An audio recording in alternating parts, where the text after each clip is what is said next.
tagumpay, ipagloksa ang mga kabiguan at ituwid ang bawat pagkakaliko.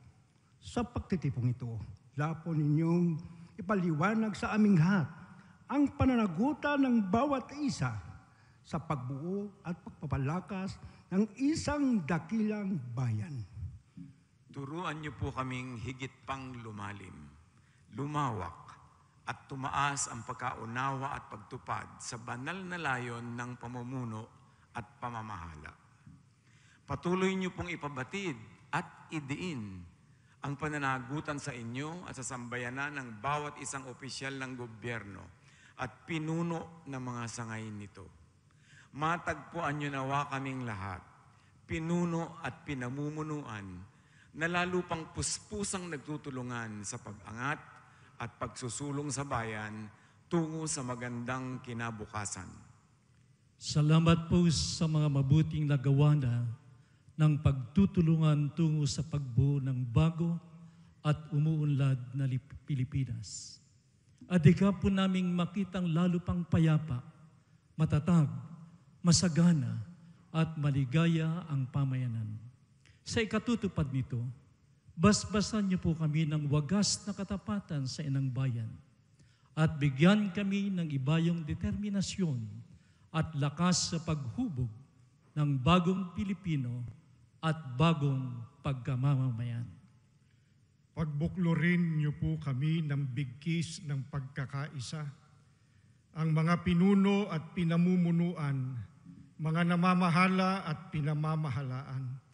Kaming lahat ay masumpungan niyo nawa sa matapat na pagtupad ng mga banal na tungkuling nakaatang sa balikat ng bawat isa. Ituro niyo po sa amin na laging pahalagahan, unahin ang kalinisan ng puso, katapatan sa paglilingkod, at debosyon sa tungkulin. Ang lahat po ay aming hinihiling at ipinagpapasalamat ayon sa inyong banal na pangalan.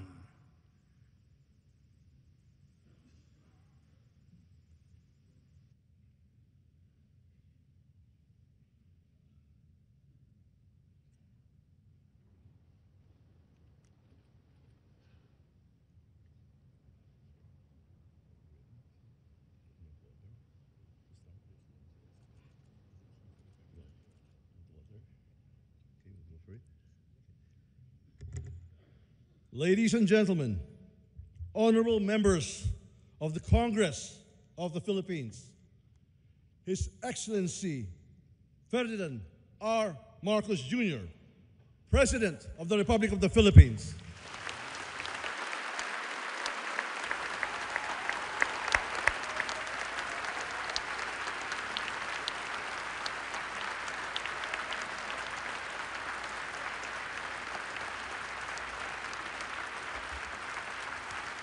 Thank you. Thank you very much. Allow me to greet the former President, President Gloria Macapagal Arroyo, Senate President Chis Escudero, and the honorable members of the Senate, House Speaker Ferdinand Martin Romualdez, and the honorable members of the House of Representatives, Chief Justice Alexander Gesmundo, and the honorable justices of the Supreme Court, His Excellency, the Most Reverend Charles John Brown, and the esteemed members of the Diplomatic Corps, Executive Secretary Lucas Bersamin, and the members of the Cabinet, First Lady Luisa Araneta Marcos, and the members of the Marcos family, other distinguished guests, ladies and gentlemen. First of all, allow me to congratulate the newly elected and re-elected 12 senators and 314 district and party list representatives of Congress. Mga kababayan, magandang hapon po sa inyong lahat. Makasaysayan ang katatapos na halalan nitong Mayo. Kaya pinaparating ko ang aking buong pusong pagpupugay sa ating mga kababayan, lalo na sa mga kabataang botante. Sa atin lahat dito, isang tabi na natin ang ating pagkakaiba at magkasundo na sa tatlong bagay na nagbibigkis sa atin. Sa ating pagiging Pilipino, ang ating pagiging makabansa, at ang ating sinumpaang tungkulin sa taong bayan. Malinaw sa akin ang mensahe ng naging resulta ng halalan. Bigo at dismayado ang mga tao sa pamahalaan, lalo na sa mga pangunahing serbisyo. Ang leksyon sa atin ay simple lamang. Kailangan pa natin mas lalong galingan. Kailangan pa natin mas lalong bilisan. Kung datos lang ang pag-uusapan, maganda ang ating ekonomiya, tumaas ang kumpiyansa ng mga negosyante. Bumaba ang inflation, dumami ang trabaho. Ngunit ang lahat ito ay palamuti lamang, walang saysay, kung ang ating kababayan naman ay hirap pa rin at nabibigatan sa kanilang buhay. Kaya sa huling 3 taon ng administrasyon, ibubuhos pa natin ang lahat-lahat, hindi lamang upang mapantayan, kundi mahigitan pa ang pagbibigay ginhawa sa ating mga kababayan.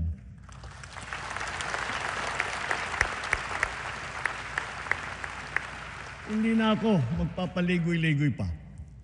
Maayos na hanap buhay talaga ang mabisang pantiyak laban sa kahirapan at laban sa gutom. Dumarami ang mga nalilikhang hanap buhay sa ating bansa ngayon. Magpupursige ang DOLE, DTI, DSWD, kasama pati ang DOT at mga kaugnay na ahensya sa paghahanap ng paraan at ng mga oportunidad para sa natitirang 4% ng ating puwersang manggagawa na hanggang ngayon ay walang trabaho. Ipagpapatuloy natin ang pagbibigay ng puhunan sa mas marami pang negosyante para makapagsimula ng maliit na negosyo o micro-enterprise sa mababang interes at walang kolateral. Pati na rin ang kapital at proteksyon para sa mga yamang isip. At para sa mga tinataguyod natin mula sa kahirapan, patuloy tayong nagbibigay ng libreng training at puhunan para makapagtayo sila ng sariling negosyo. Hindi tayo titigil hanggang halos 2.5 milyon maralitang pamilya ay matutulungan natin na magkaroon ng kanilang sariling maliit na negosyo. Palalaguin natin ang mga industriya, mga pabrika ng sasakyan, hulmahan, electronics, biotechnology, pharmaceuticals, critical minerals, telang Pinoy, halal, construction, mga planta ng kuryente. Ngunit, nananawagan pa rin ako sa ating mga negosyante. Mamumuhunan kayo sa ating agrikultura. My single resounding message to the international business community is this: the Philippines is ready. Invest in the Filipino. Our cavalcade of dependable and hardworking Filipinos, innately skilled, adaptable, and possessed with a heart for service are here, ready to work and to succeed with you. Sa mga nagtatanong kung nasa na ang 20 pesos na bigas, ito ang aking tugon. Napatunayan na natin na kaya na natin ang 20 pesos sa bawat kilo ng bigas nang hindi malulugi ang ating mga magsasaka.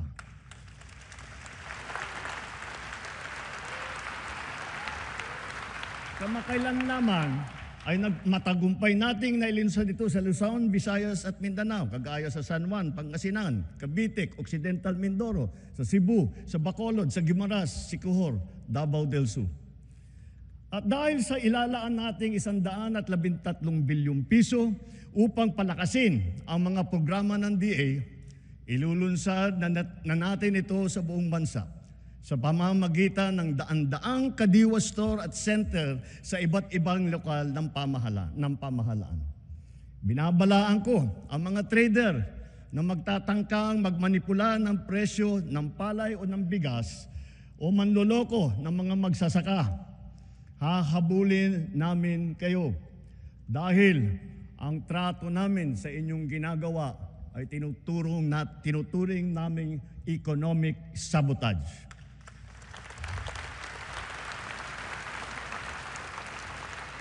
Bilang pangunahing solusyon sa mataas na presyo ng baboy, inalalakas natin ang ating lokal na produksyon. Namimigay tayo ng mga biik at inahin.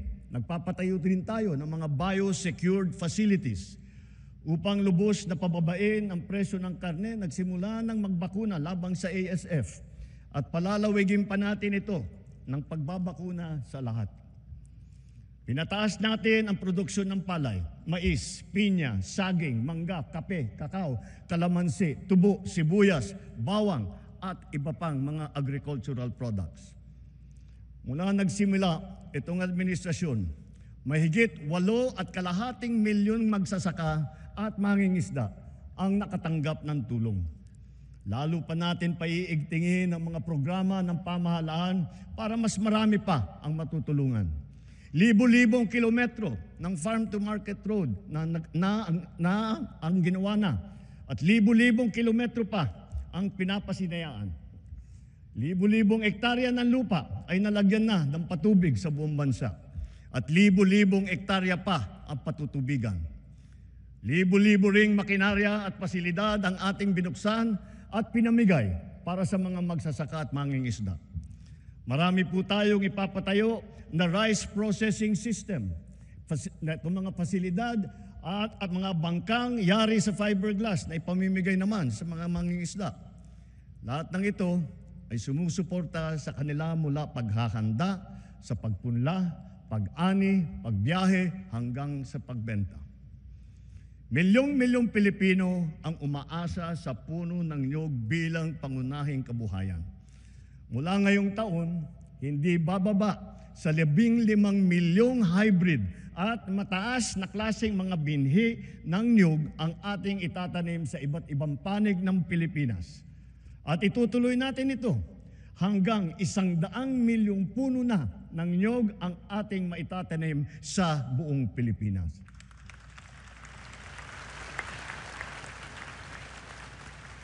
At upang lubos na pasiglahin ang industriya ng niyog, hihilingin natin sa Kongreso na amyendahan ang Coconut Farmers and Industry Trust Fund Act para naman maging mas angkop sa mga pangangailangan ng ating mga magsasaka. Bahagi lamang ito na ginagawa nating malawakan pagpapalakas ng iba't iba pang mga industriya. Kasama dito ang industriya ng asin, pagproproseso, pag-export ng niyog. Sa tulong ng DOST, ginagamit natin ang mga magagandang dulot ng agham tulad ng mga nadiskubre at nagawa ng ating mga siyentipiko at inventor. Pati na rin ang mga modernong pamamaraan tulad ng mga bagong binhi, pataba, makinarya at estratehiya gaya ng intercropping at off-season technique. Naghihintay din sa ating kabataan ang mga kurso, programa at mga scholarship sa larangan ng agrikultura upang ito ay kanilang gawing hanapbuhay balang araw at maipapagpatuloy ang marangal na kabuhayan ng kanilang mga magulang. At para sa susunod na ating salinlahi ng mga magsasaka, tiyak na magiging kanila na ng tuluyan ang lupang sinasaka nila.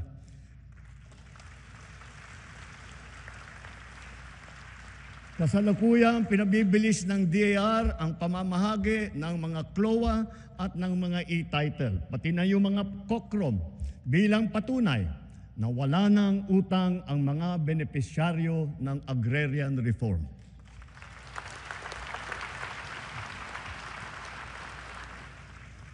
Bagaman dumarami ang ating mga planta ng kuryente sa buong bansa, lalo na ang mga bagong teknolohiya at malinis na enerhiya tulad ng solar, windmill, natural gas.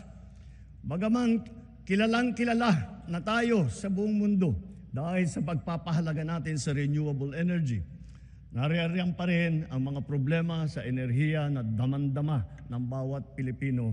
Kagaya ng 3 milyong kabahayan na wala pang kuryente. Palagi ang brownout at ang mataas na presyo ng kuryente. Kaya binibilisan nating mabigyan ng koneksyon at pinapalakas palalo ang kakayahan ng ating gumagawa ng kuryente. Pagpasok ng administrasyong ito, mahigit 5 milyon ang mga bahay na wala pang kuryente.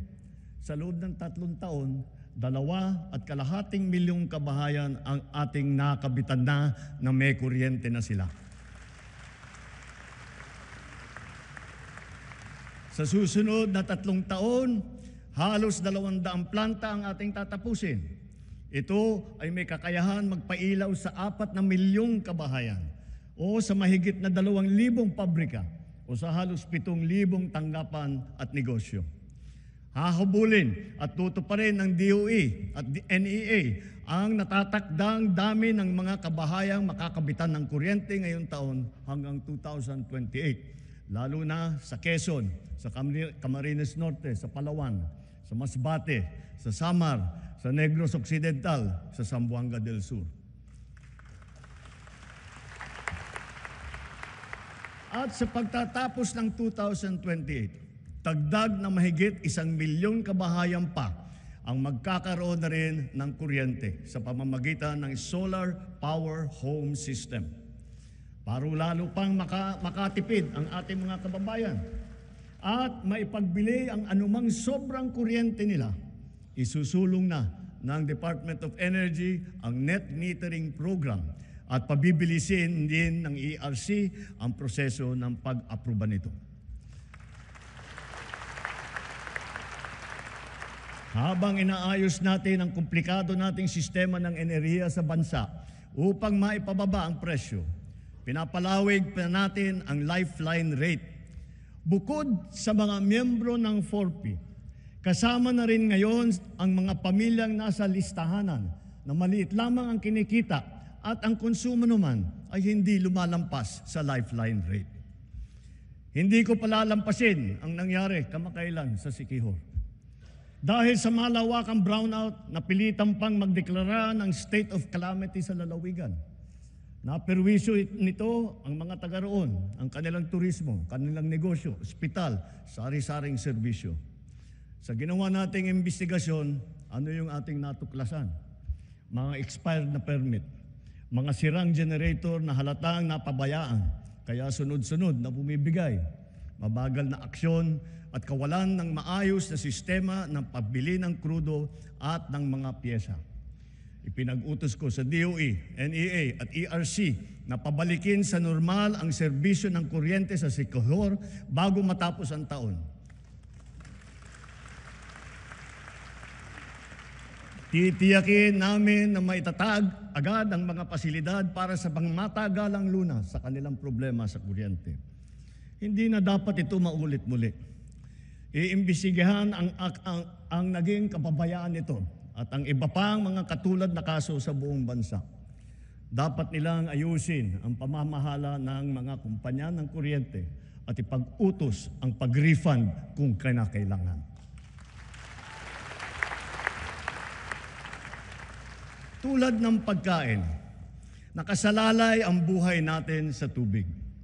Marami tayong mga malalaking proyekto na nakalakat-latag para sa butihing supply at malinis na tubig sa buong bansa. Meron din tayo mga makabagong sistema upang salayin ang tubig at gawin itong malinis para mainom, lalo na para doon sa mga taga-isla. Ganun pa man, marami kaming natatanggap na reklamo na hindi man lang daw umaabot ang tubig sa kanilang mga gripo. Sa lawak ng reklamo, lampas 6 na milyong consumer sa buong bansa ang kasalukuyang naapektuhan. Nakita ko na ang report. Kaya't ginagawa ng LUA ngayon ang mga mabisang hakbang laban sa palpak na serbisyo ng mga water district at kanilang mga joint venture partners.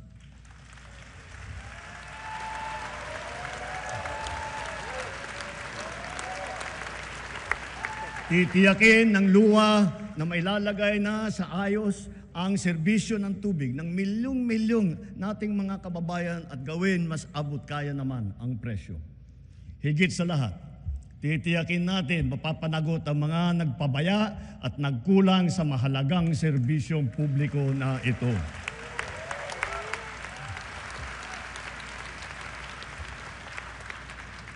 Malinaw sa atin ang tumambad na realidad tungkol sa ating mga kabataan ngayon. Ang kakulangan sa kaalaman at sa kakayahan, lalo na sa matematika, sa agham, sa pagbabasa at sa wastong pag-unawa. Ang mga nagda-drop out at mga hindi nakakapagtapos sa junior o senior high school. Ang kalahating milyong bata na nagbabanat na ng buto. Kung tayo ay nagpupundar ng malaki para sa infrastruktura, mas malaki pa ang ipupundar natin para sa ating mga mamamayan.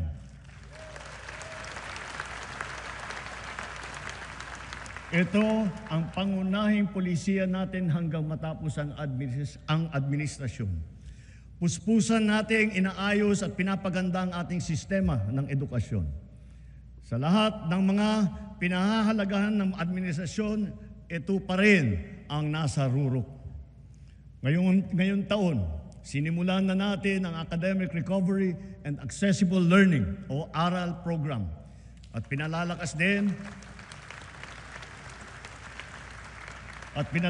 din natin ang Early Childhood Care and Development na hango. Ito ay hango sa dalawang mahahalagang batas na ipinasa ninyo dito sa Kongreso. Maraming mag-aaral ang nakakaranas ng bullying o kaya ay nagde-depress. Binabantayan din natin ang mental health ng ating kabataan.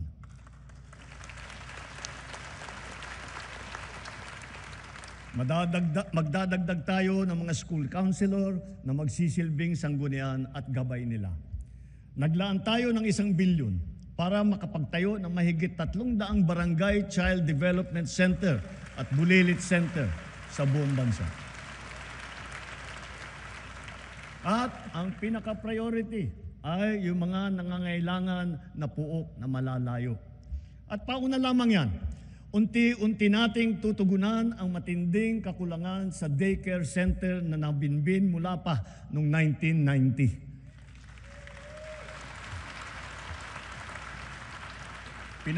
Pinaspasan na natin ang pagpabakuna ng mga bata. Sa DOH, kumpletuhin na natin ang bakuna para matapos na sa lalong madaling panahon na kumpleto na lahat ng ating mga anak ay nabakunahan na. Sa ilalim naman ng bagong lunsad na Yakap Caravan, matitignan na ang kondisyon ng kalusugan hindi lamang ng mga mag-aaral, kung hindi pati na ang mga guro. Mabibigyan sila ng libreng medical check-up, libreng lab test tulad ng cancer screening at libre na gamot. Sa nakaraang 3 taon, halos 22,000 silid-aralan ang nabuksan na. Hihigitan pa natin ito dahil talagang nakakaawa ang ating mga mag-aaral. Hindi na natin dapat nabibitin ang oras nila sa klase dahil sa kakulangan ng classroom. Katuwang ng pribadong sektor, sisikapin nating madadagdagan pa ng 40,000 silid-aralan bago matapos itong administrasyon.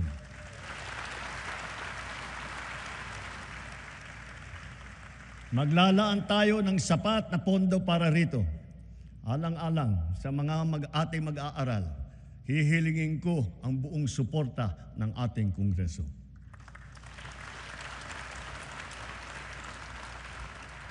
Naging matagumpay ang isinagawang tutoring at remedial program para sa mga mag-aaral nitong nakalipas na taon at nitong summer break. Palalawakin pa natin ito. At maraming salamat sa mga guro at lalo na sa mga ate at kuya na nag-volunteer na tinulungan ang mga maliliit para mas maganda ang resulta nila sa kanilang eskwela. Sa DOLE at sa DSWD, ipagpatuloy pa ninyo ang mga ganitong klaseng internship at pre-employment program para sa ating estudyante sa kolehiyo. Malaking tulong ito sa kanila habang sila ay nag-aaral. Malaking tulong ito sa bansa. Ngayon, nagdaratingan na ang mga laptop na laan para sa bawat guro sa public school.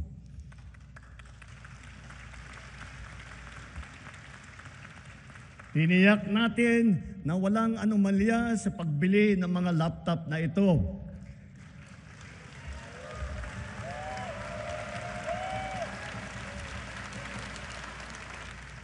Nakahanda na ang mga high-tech at digital na mga materyales, mga smart TV, libreng Wi-Fi at libreng load sa bayanihan SIM card. Dahil dito, handa na rin ang ating mga estudyante para makasabay sa makabagong paraan ng pag-aaral sa makabagong mundo. Ang pinakamahalaga sa sistema ng edukasyon ay ang ating mga mahal na guro. Asahan po ninyo na hindi gagawing sukatan ng galing ninyo o ng performance ninyo, ang dami lamang ng estudyante na inyong ipinapasa. Kundi, ang dami ng mag-aaral na inyong pinapahusay at pinapataas ang ambisyon sa buhay.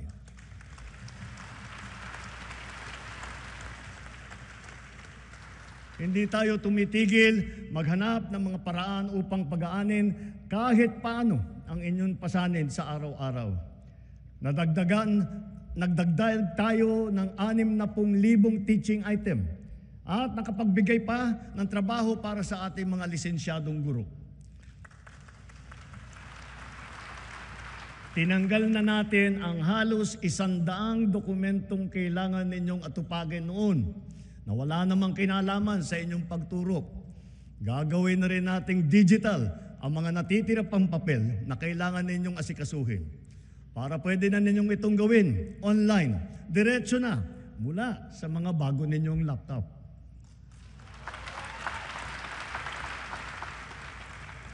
At ngayong school year na ito, makakatanggap na kayo ng kabayaran para sa inyong teaching overload at para sa inyong overtime.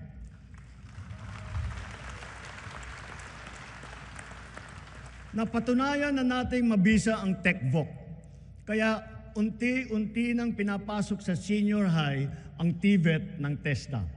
Ibig sabihin nito, ang mag-aaral ng senior high school pa lamang, makakapili na siya kung bookkeeping, agribusiness, electrical, graphic design, ang kanyang napupusuang larangan. Diretsong pagka-graduate, pwede na kaagad na maghanap buhay kung gugustuhin. Dahil para na rin siyang nakapag-aral sa TESDA at nakakuha ng NC2 or NC2 or NC3. Kung tutungtong naman sa kolehiyo, nakahanda ang malaking pondo para sa pagtutustos sa libreng pampublikong edukasyon sa kolehiyo. Pati na rin ang mga subsidy at financial assistance para sa mas higit pang nangangailangan ng estudyante. Taon-taon, mahigit 2 milyong estudyante ang nakakapag-aral ng libreng kolehiyo sa bansa. Mula umpisa ng administrasyong ito, dinagdagan pa natin ng 260,000 estudyante ang nakinabang dito. Sa susunod na taon, maglalaan pa rin tayo ng halos 60 bilyong piso para sa libreng edukasyon sa pampublikang kolehiyo at sa TechVoc. Dumami din ang nabigyan ng scholarship sa TESDA. Nito lamang 2024, higit pa sa 200,000 ang nadagdag sa mga scholarship ng TechVoc. Sa mga kasama naman sa listahan ng Not4P, itong susunod na 3 taon, bibigyan natin ng mataas na prioridad ang mga anak ninyong tutungtong sa kolehiyo. Kitang-kita natin ang bunga ng mga programang ito. Napakataas ngayon ng bilang ng kabataan nating pumapasok sa kolehiyo o sa TESDA. Pilipinas na ang pumapangalawa sa buong ASEAN sa dami ng mga kabataan pumapasok sa kolehiyo at sa TechVoc. Mas marami na rin ang nakakapagtapos.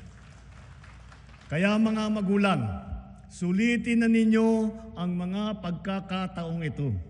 Dahil hangad natin na sa lalong madaling panahon, ang bawat isang pamilya ay may anak na nakapagtapos ng kolehiyo o sa TESDA.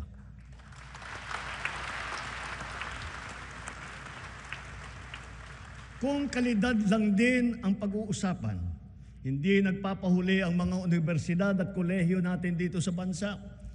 Mula sa 22 noong 2022, ngayon 114 na sa kanila ay kinikilala sa buong mundo. 6 na po nito ay public school. At bilang natatanging pagkilala, gagawaran natin ng Presidential Merit Scholarship ang mga high school graduate na makakakuha ng matataas na honor.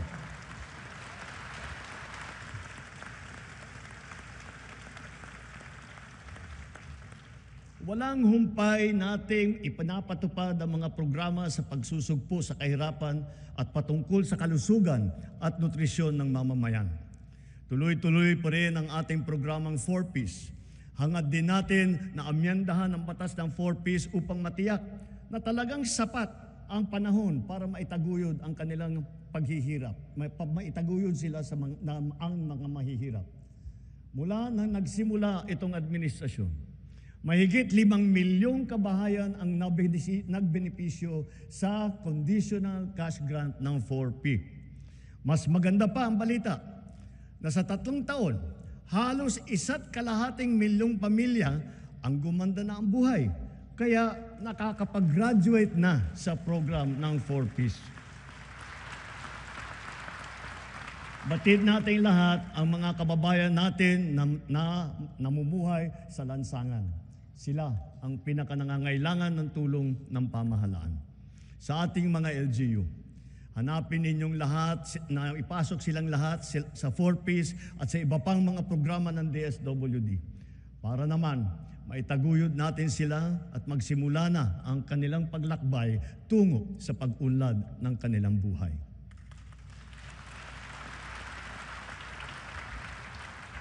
Sa ikalawang taon ng ating Walang Gutom program, mabibigyan ng tulong ang 600,000 pinakanangangailangang kabahayan sa kanilang nutrisyon. At sa 2027, dadamihin pa natin sa 750,000 kabahayan ang maaabot ng feeding program natin. Pinapagpatuloy ng DSWD at ng DepEd ang feeding program nila para sa mga daycare center sa pampublikong paaralan at nakapagbigay ng masustansyang pagkain at gatas sa mahigit 3.2 milyong mag-aaral sa buong bansa.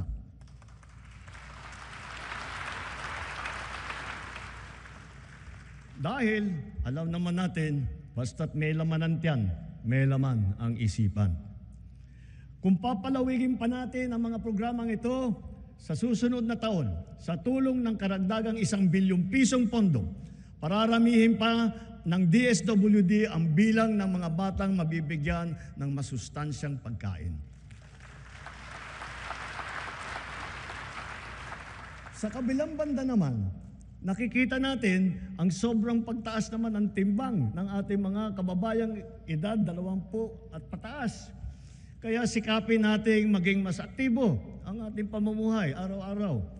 Ipalaganap natin ang mga pagsasagawa ng mga palaro, ng mga paliga, fun run, fun walk, pati mga aerobics, pasumba. Para sa mga LGU, buksan at gawing maaliwalas ang mga park at mga plaza natin kung saan makakapag-ensayo ang ating mga mamamayan, bata man o matanda. Magpatupad tayo ng mga car-free Sunday tulad ng ginagawa sa ilang lungsod na dito sa Metro Manila, sa Baguio, sa Cebu, pati sa Iloilo at Davao. Bilang pagsuporta rito, simula ngayon, bubuksan ng Philippine Sports Commission sa publiko ang kanilang mga track and field oval sa Pasig, Maynila at Baguio upang makapag-jogging na kayo ng libre. Magbubuhos tayo ng todo suporta sa mga palaro at mga atleta sa buong bansa. Halimbawa, ang palarong pambansa at ang Batang Pinoy Games na gaganapin sa General Santos City ngayong Oktubre. Bubuo tayo ng bagong pambansang programa para sa sports development. Uumpisahan natin ito sa paaralan pa lamang. Ibabalik natin ang mga sports club at magsasagawa tayo ng mga palaro at intrams sa lahat ng pampublikong paaralan. Naririyan na ang ating Philippine Sports Commission at saka ang PAGCOR upang tiyakin ang patuloy na pagtaguyod at pagsuporta sa ating mga programang pampalakasan ng mga atleta sa buong bansa.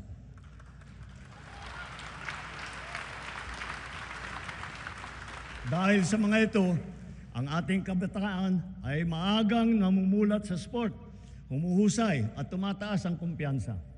Sumusunod sila sa yapak ng ating mga kampyon at world-class na athlete tulad ni Senator Manny Pacquiao, ni Heidelin Diaz, Nicoloy Yulo, Ira Villegas, Nesty Petesio, EJ Obiena, Alex Ayala, ang Paralympian natin na sina Gerald Mangliwan, Sandy Asusano, Angel May Otong, at Ernie Gawilan. Sama na rin natin yung bago nating kampiyon, si PNP Chief Nick Torra.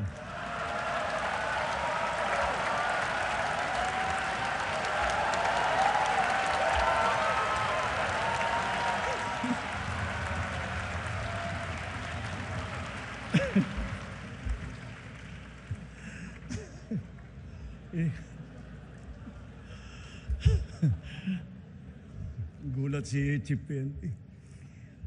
At siyempre, pati pa ang ating kampiyon sa Asian Winter Games, Philippine Men's Curling Team.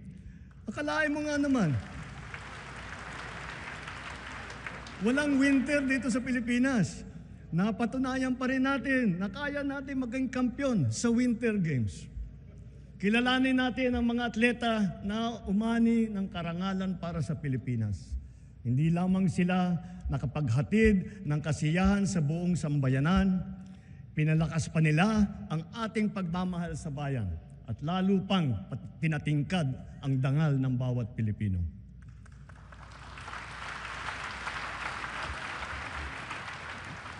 Dito sa atin, mahal magkasakit. Mahal ang gamot. Kulang ang paggamutan. Walang doktor, lalo na sa mga liblib ng mga bayan.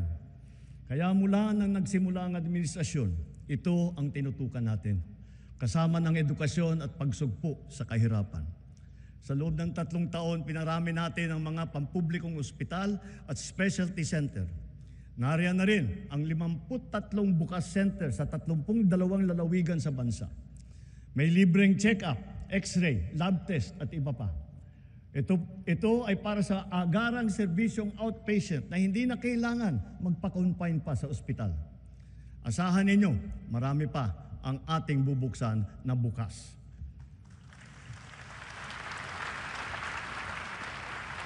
At nasisiyahan ako nang makapag-report na sa kauna-unahang pagkakataon, ang bawat bayan po sa Pilipinas ngayon ay may doktor.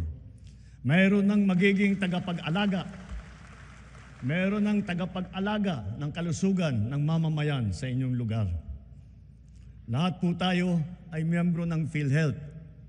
Pinataas at pinaganda na rin natin ang mga benepisyo, lalo na para sa mga karamdaman na laganap dito sa ating bansa. Kapag kayo po o ang inyong kapamilya ay may sakit sa puso, huwag po kayong mag-alala. Covered na po sa PhilHealth ang pagpapagamot ninyo para sa atake sa puso, sa open heart surgery, heart valve repair o sa replacement. At may cancer assistance fund po tayo. Pandagdag para sa pagpapagamot ng mga cancer patient natin. May pondo rin para sa bakuna laban sa human papilloma virus na nagiging sanhi ng maraming klase na cancer. Para naman sa ibang klase na cancer na hindi sakop ng PhilHealth, meron po din tayong nilaang 1 bilyon at 700 milyong piso para pambili ng mga kinakailangang gamot para sa ating mga pasyente.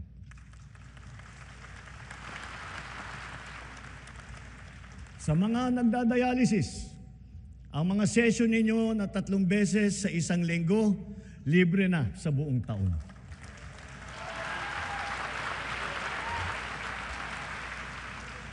Libre na rin po pati ang mga kinakailangang mga gamot. Kung kakailanganin man ng kidney transplant, inakyat na natin ang limit hanggang 2,100,000 piso mula sa dating 600,000 piso.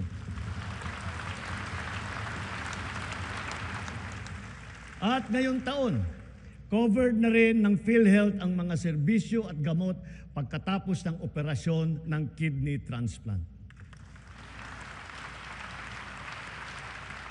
Kung kailangan talaga na magpa-transplant, huwag po kayong matakot sa gastos dahil sagot na ng PhilHealth. At kung magkakasakit ng malubhang dengue ang inyong anak, itinaas po natin sa 47,000 piso ang sagot ng PhilHealth. Ang pagtatanggal ng katarata ay inakyat na rin ang limit sa 187,000 na piso mula 16,000 piso. Pati ang mga sari-saring serbisyong outpatient, kasama rin po ngayon ang PhilHealth. Kapag may kailangan kayong dalhin sa emergency, huwag po kayong mag-atubiling itakbo sa ospital. Covered na rin po yan ng PhilHealth. Kapag lumabo ang mata ng inyong anak at kailangan magpasukat ng grado, pati na rin ang pagpapagamot nila laban sa malnutrition, ito rin ay covered na rin ng PhilHealth. At para sa mga PWD, sakop na rin ng PhilHealth ang inyong therapy at rehabilitasyon, pati na rin ang mga mahahalagang kagamitan pang-suporta para sa inyo. Pinabibilis pa natin ang proseso ng pagbayad ng PhilHealth sa mga ospital at mga klinika para naman siguradong maayos at hindi naantala ang kanilang serbisyo sa mga pasyente. Maaasahan pa rin ng mga pasyente ang medical assistance program kung kulang ang pambayad sa ospital. Mula pumasok ang administrasyong ito, nakapaghatid ito ng tulong sa higit 11.5 milyong Pilipino. Higit sa lahat, padadaliin pa natin ang proseso ng medical assistance dahil ipapasok na po ito sa ating eGov app. Mga kababayan, asahan po ninyo, ginagawa natin lahat para matulungan kayo na magpapagaling at lumakas.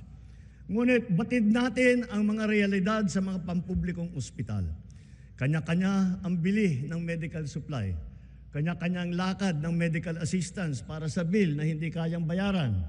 Kaya sa lahat ng aking binanggit na mga haligi na itaguyod na natin, ang bahaging sasagutin ng PhilHealth, ang sari-saring pondo na pamahalaan para sa medical assistance kagaya ng MAIP, PCSO at PAGCOR, at ang karagdagang pondo na ibibigay pa natin sa mga DOH hospital, areglado na ang lahat sa ospital pa lang.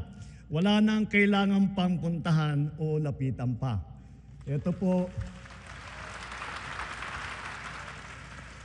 itinuloy na po natin ang zero balance billing. Libre po.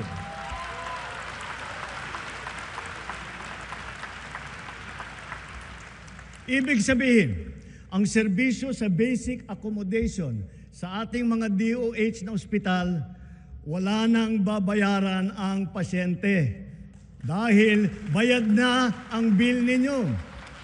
Uulitin ko, wala nang kailangan bayaran ng pasyente basta sa DOH ospital dahil bayad na po ang bill ninyo.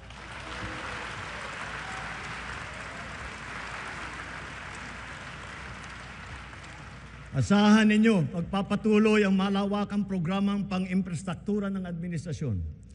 Ang mga naglalakihang proyekto ay nakalatag sa buong kapuluan. Mga daan, tulay, tren, paliparan, pantalan, patubig at murang pabahay. Ilan dito matatapos ngayong administrasyon na ito. Ang iba naman makukumpleto pa at mararamdaman ang dalang ginhawa pagkatapos pa ng aking termino. Nagpupundar po kasi tayo para sa kinabukasan. We are not building only for today. We are building also for tomorrow.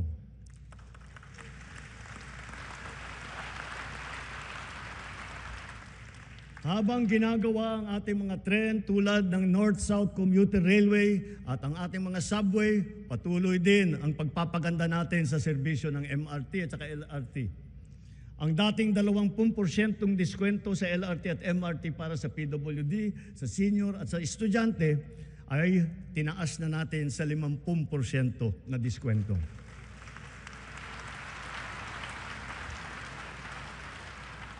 Mayroon na po tayong 1+3, Pamilya Pass. Ito ay tuwing linggo para naman may konti pang matitipid ang pamilya sa kanilang pamamasyal at sa kanilang pagsimba. Ang tinatawag na dalyan ng mga tren na binili noong pang 2014 at hindi pa nagamit ay sinimulan na nating mapaganda at mapatakbo sa MRT. Halos 50 dagdag ng karwahe ang natenga ng 10 taon. Sayang yung pera, sayang yung isang buong dekada. Pero ngayon, naayos na natin. Ang 3 bagon ay nagagamit na ngayon. Asahan ninyo, ang ilan sa 45 ay magagamit na rin natin bago matapos ang taong ito. At ang iba pa ay susunod sa susunod na mga taon. Magtatanong ako sa iba sa inyo, naalala pa ba ninyo yung tinatawag nating love bus? Ito yung popular na pampublikong bus sa Metro Manila na sinimulan noong 1970s. Ngayon, hindi lang natin ibabalik ang love bus, gagawin pa natin itong libre.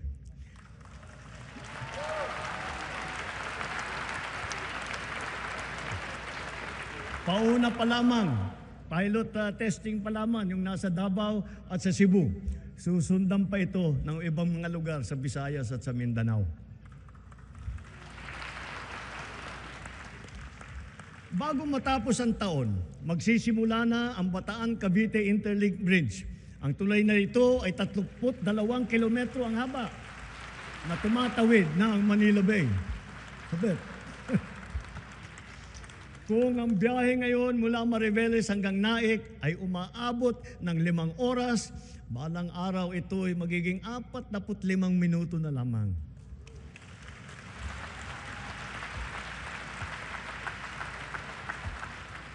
Ang mga riles ng PNR Bicol Line na sinira ng Bagyong Christine ay unti-unti nating pinatitibay at naayos na.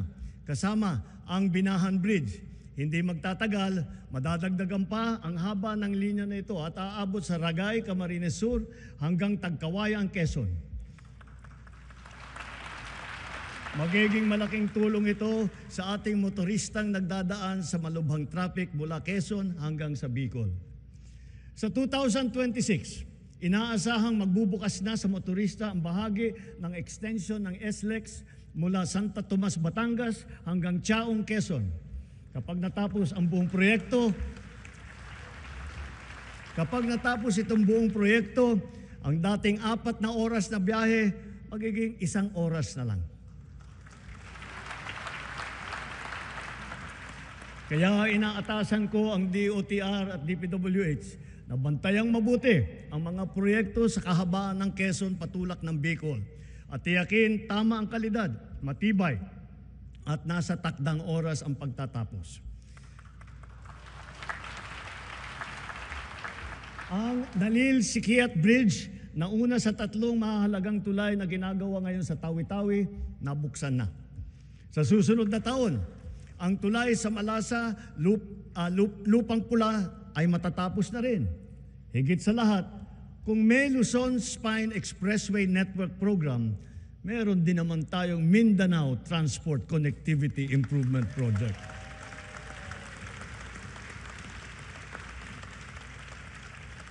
Sa proyektong ito, aayusin natin ang mga pangunahing daan na nag-uugnay sa Cagayan de Oro, sa Davao, General Santos na may haba na 428 kilometro.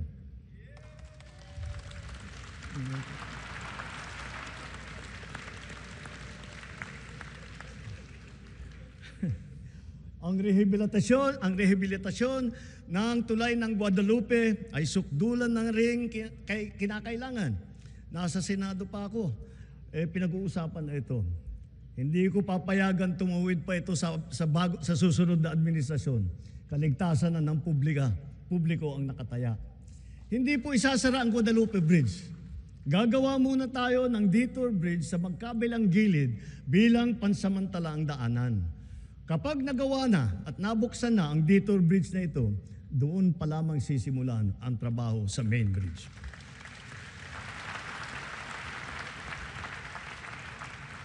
At sa kabila ng mga higanteng tulay na ito, huwag natin kaliligtaan ang mga hanging bridge sa iba't ibang lugar sa ating bansa. Mahalaga ang mga ito sa pang-araw-araw na buhay ng publiko, lalo na yung mga guro at ang ating mga estudyante. Ilan ang nababalitaan kong insidente na pagbagsak ng mga tulay na ganito. Halimbawa, yung nangyari sa Midsalip, Zamboanga del Sur, at sa iba pang mga lugar. Kawawa naman ang mga kababayan natin walang kamalay-malay na nabiktima at nasasaktan. Na pawang mga batang mag-aaral at kanilang mga guro.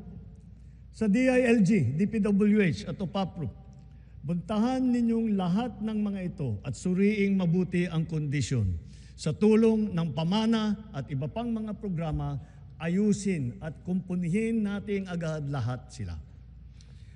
Sa mga proyekto, hindi natin papayagan at palalampasin ang mga katiwalian sa pangangasiwa. Ang kapalpakan sa pagdisenyo at sa pagkakagawa, ang mababang kalidad at marupok na materyales, ang pagkaantala ng proyekto, at ang kapabayaan sa tamang pagmentina at pagkumpuni. Halimbawa, sa Kabagan, Santa Maria Bridge na sa Isabela, sinimulan noong 2014, ginastusan ng taong bayan ng 1 bilyon. 10 taon tinayo. Nung binuksan, ilang araw pa lang, giba na agad. Napakamahal. Ang tagal ginawa. Ang bilis na sira. San Juanico Bridge naman, 50 taon na nakatayo pa rin hanggang ngayon. Ganun siya katibay. Ngunit nakaligtaan naman ang wastong pagmentina at pagkumpuni sa pagdaan ng mga dekada. Nalagay patuloy sa panganib ang publiko. Hindi po dapat ganito. Sa Build Better More, hindi ang kapakanan, higit ang kapakanan at kaligtasan ng mamamayan ang napakamahalaga. At ang mga proyekto, tama dapat ang disenyo. Mataas dapat ang kalidad, natatapos sa takdang oras, at naaalagaan at namimintina na mabuti. Napakahalaga ng internet sa ating pagtahak patungo sa bagong Pilipinas. Kaya nitong padaliin at baguhin ang pamumuhay ng ating mga mamamayan. Hindi lang ito para sa may kaya o para lamang sa mga bata. Ito ay kailangan na ng lahat. Natapos na ang Phase 1, 2 at saka 3 ng ating National Fiber Backbone Project na magpapalakas at magpapabilis sa ating internet. Kasabay nito, patuloy pa natin pinalalawig ang libreng Wi-Fi sa buong bansa. Noong Hunyo ng 2022, mga 4,000 free Wi-Fi sites lang ang meron tayo. Ngayon, halos 19,000 ang free Wi-Fi sites sa buong bansa.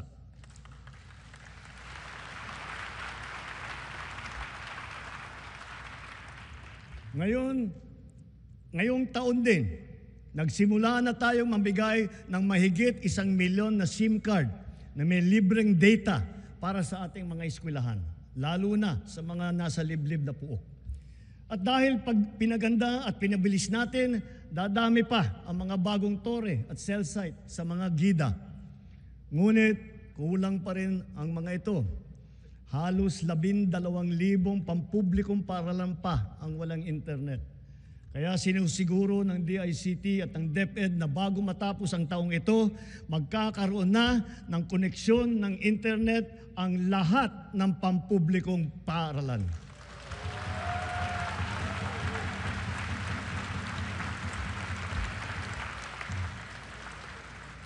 Mula nang inilunsad ito noong 2023, ang eGov app ay nagana, nagagamit at napapakinabangan ng ating taong bayan.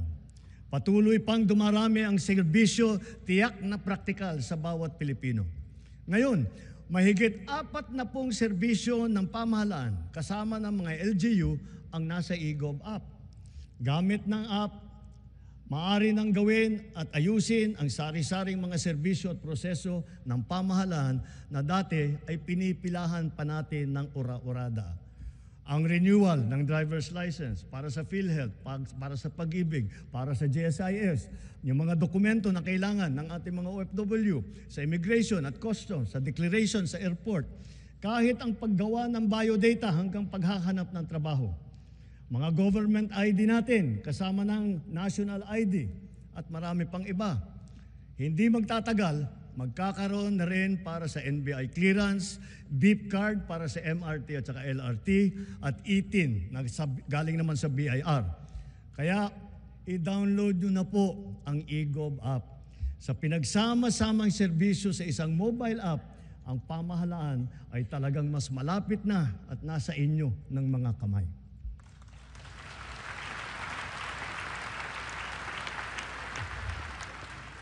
Sa LTO, alam kong tapos nyo ang paghahabol sa paggawa ng mga plaka ng motor na nabinbin mula pa noong 2014. 11 taon. Mula ngayon, gawin ninyo ang lahat na makakaya upang hindi na uli magkaroon ng backlog sa plaka.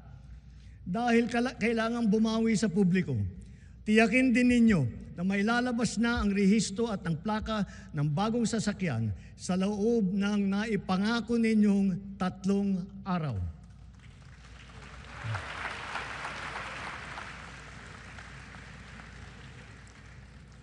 Ang kapayapaan ay mahalagang pundasyon ng bagong Pilipinas. Kaya pinapatatag natin ito kasabay ng ating pag-unlad.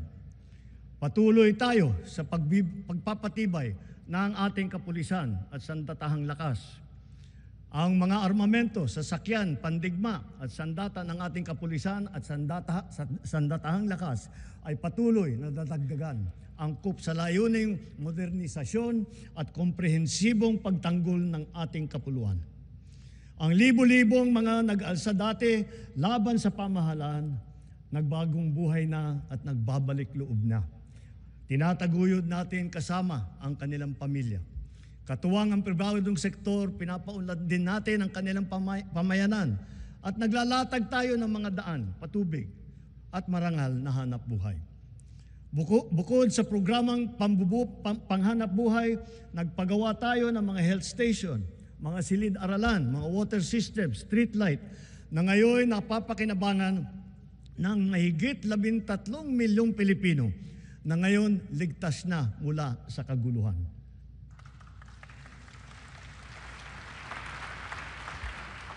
At sa wakas, wala na ring nalalabing grupong gerilya sa bansa. Titiyakin ng pamahalaan na wala nang mabubuo muli.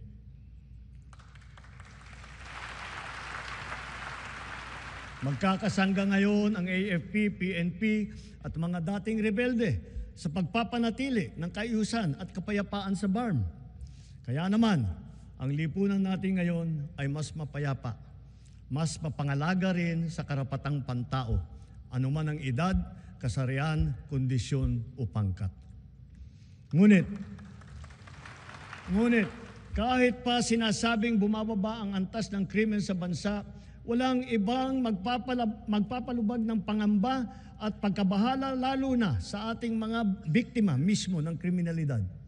Kaya ang puwersa ng ating kapulisan ay nagbabantay at rumoronda na para nararamdaman ng taong bayan.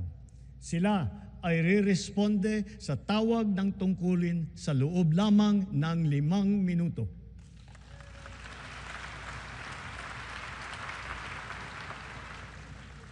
Nagtutulungan ang buong pamahalaan para lutasin ang mga kaso ng mga nawawala dahil sa walang pakundangang kagagawan ng mga sindikato sa likod ng madilim na mundo ng mga sabungan. Hahabulin at pananagutin natin ang mga utak at mga sangkot, sibilyan man o opisyal.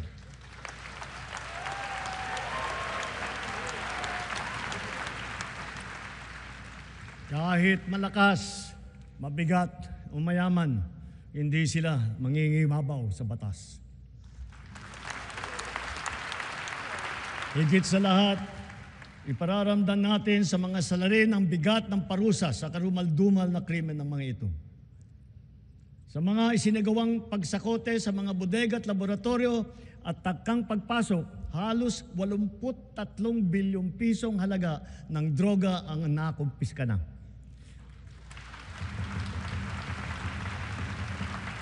Kamakailan lamang, may mga malalaking kargamento na nagkakahalaga ng bilyon-bilyon na nasabat natin sa Zambales, sa Pangasinan, sa Cagayan, Tondo, Muntinlupa, Ilocos Sur, Ilocos Norte, Cebu, Batangas, Rizal at Cavite. Noong isang buwan, personal kong sinaksihan ang pagsira ng halos 1.5 tonelada ng shabu at iba't ibang klase pa ng illegal na droga. Sa lahat ng mga operasyon na ito, mahigit 153,000 ang naaresto. Mahigit 9,000 at 600 sa kanila ay high-value target. Ang pinakamasaklap, mahigit 677 sa kanila ay kawani ng pamahalaan. Mahigit 100 ay halal na opisyal. Mahigit 50 ay pulis. Sa 3 taon lamang, halos mapantayan na ang kabuuang huli nung nakaraang administrasyon.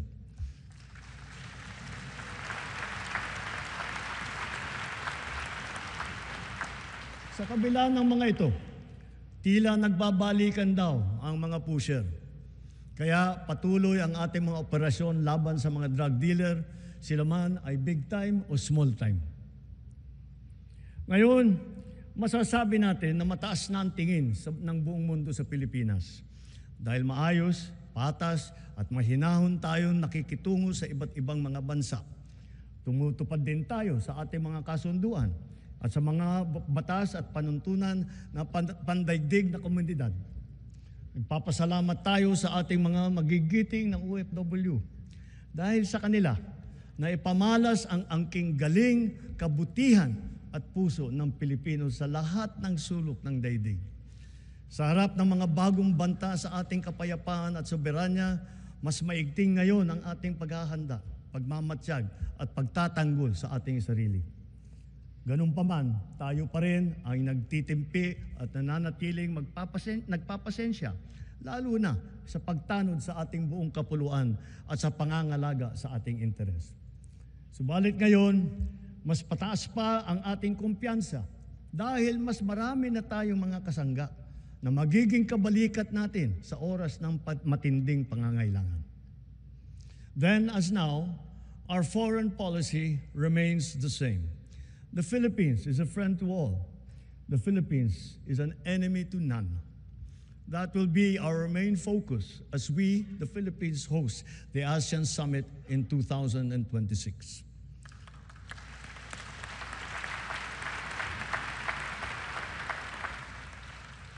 Para sa ating mga Pilipino, malayo man, malapit din, kasing sidhi ang paglingap natin sa ating mga kababayang nasa ibang bansa, lalo na ang nasa panganib at nagdadaan sa matinding pagsubok. Hindi po biro at sadyang mapanganib ang hanap buhay ng ating tripulante. Ang trahedya na sinapit nila sa kamay ng mga rebeldeng Houthi ay isang halimbawa. Matapos ang mahigit 4 na araw, ang mga kababayan nating nang binihag ng rebeldeng Houthi ay pinalaya na rin, dala ng ating pakikipagtulungan sa Sultanate of Oman. Gayon din, dahil sa ating masigasig ng pakikipag-ugnayan, sa loob ng 3 taon, nagawaran ng kapatawaran ang mahigit 600 kababayan nating nahatulan dahil sa sari-saring paglabag sa batas sa ibang bansa, lalo na sa UAE, sa Qatar, sa Bahrain, at sa iba pa. And so, for their crucial and most beneficent sovereign intervention, I personally convey the entire nation's sincerest gratitude to the Sultanate of Oman, the United Arab Emirates, the State of Qatar, the Kingdom of Bahrain, the State of Kuwait, and to all the leaders of various countries that have granted clemency and have shown kindness to our beleaguered compatriots. Maraming salamat po. Thank you very, very much.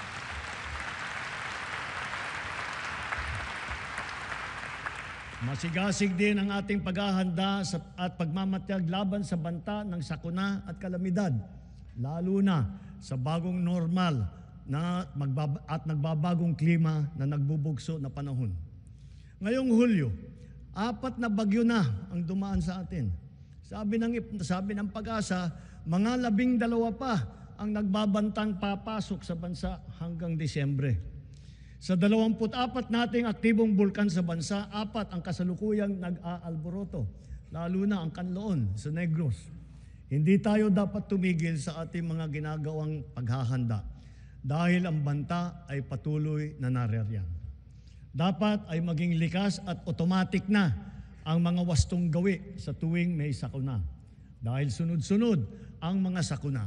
Lalo na ang bagyo, mahalagang itanim ang prinsipyo na continuous improvement, kung saan tayo ay natututo sa palaging humuhusay at sa bawat karanasan. Nareremedyohan kung saan tayo nagkulang at saan natin dapat galingan pa. Kasama ng mga mahalagang infrastruktura, dadagdagan pa natin ang mga makabagong evacuation center ng ating naipatayo na. Hindi na dapat pang gamitin bilang evacuation center ang ating mga paaralan.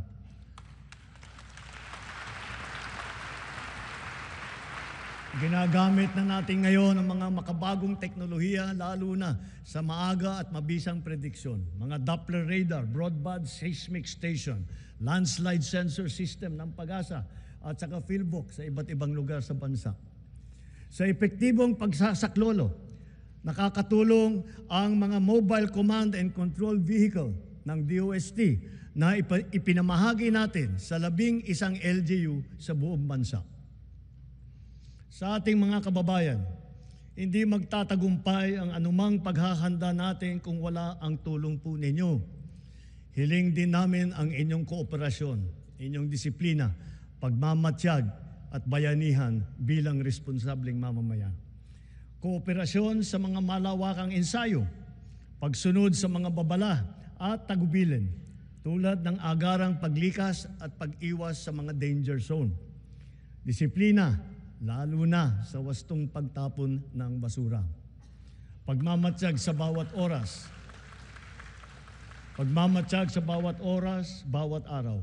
Lalo na kapag may nagbabadyang hagupit na panahon, sa pag-alam sa malapit na evacuation center, pakikinig sa totoong balita at pagtatalima sa mga alituntunin ng pamahalaan.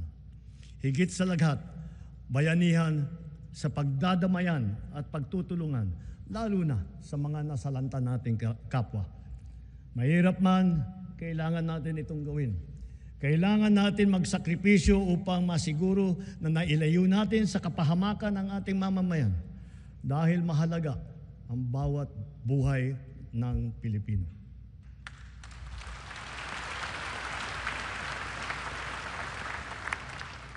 Kamakailan lamang, nag-inspeksyon ako sa naging epekto ng habagat ng bagyong Krising, Dante at Emong. Kitang-kita ko na maraming proyekto para sa flood control ay palpak at gumuho. At yung iba, guni-guni lang. Huwag na po tayong magkunwari. Alam naman ng buong madla na nagkakaraket sa mga proyekto.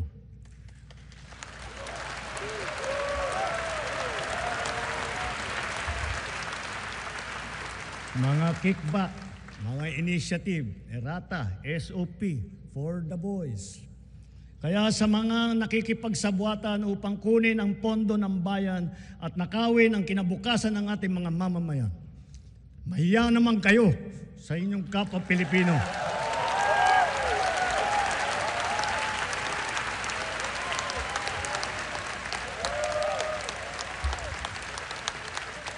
Mahiya naman kayo sa mga kabahayan nating naanod o nalubog sa mga pagbaha. Mahiya naman kayo, lalo sa mga anak natin na magmamana sa mga utang na ginawa ninyo nang binulsan nyo lang ang pera.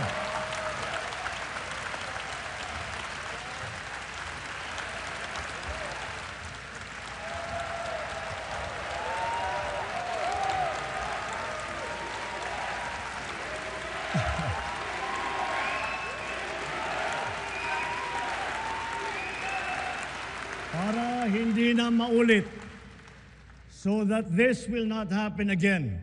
First, the DPWH will immediately submit to me a list of all flood control projects from every region that were started or completed in the last 3 years.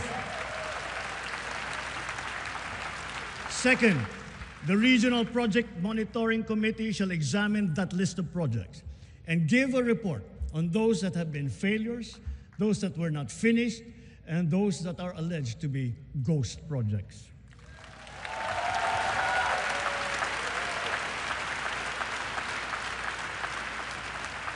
And third, we will publish this list.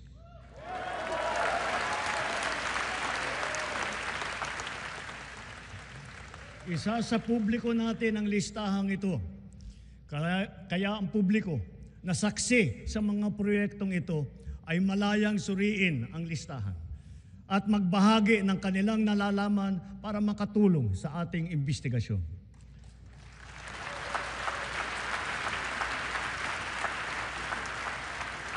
At the same time, there will be an audit and performance review regarding these projects to check, to make sure, and to know how your money was spent.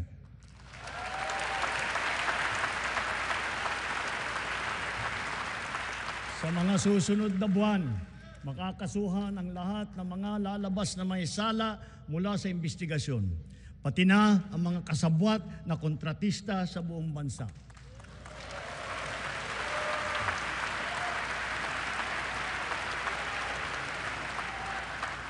Kailangan malaman ng taong bayan ang buong katotohanan. Kailangang may managot sa naging matinding pinsala at katiwalian.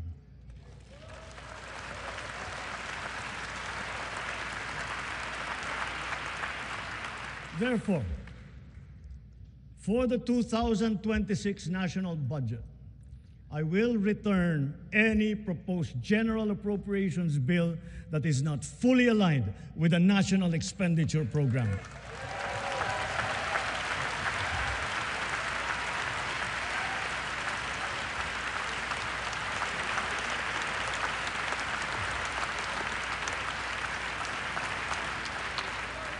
And further, I am willing to do this even if we end up with a reenacted budget. Hindi ko aaprubahan ang kahit anong budget na hindi alinsunod sa plano ng gobyerno para sa sambayanang Pilipino. Mga kababayan, sa paghantong natin sa kalahati ng termino ng administrasyon, susuong tayo sa susunod na 3 taon.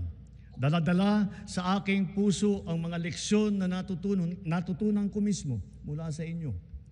Ito ang nagbibigay sa akin ng bago at pinag-iba yung gana sa trabaho, sigla sa serbisyo at dedikasyon sa Pilipino.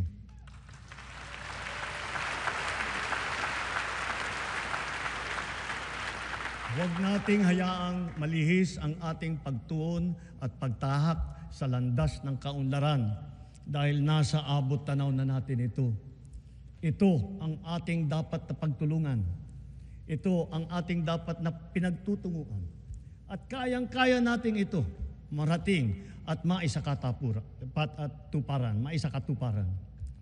Sa wika ng ating bayani, only he who, from whatever position he occupies, whether high or low, strives for the greatest good possible for his fellow man, possesses true patriotism.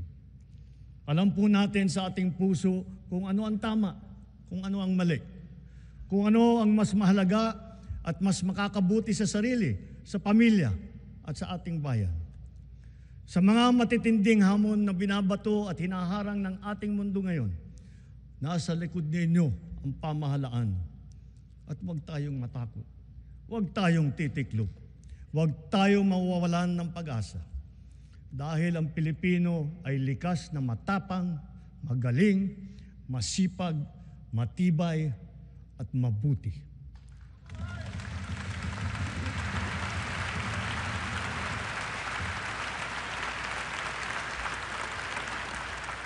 Mga kababayan, tayo ito. Tayo ang bagong Pilipino. Mabuhay po kayo at magandang gabi po sa inyong lahat.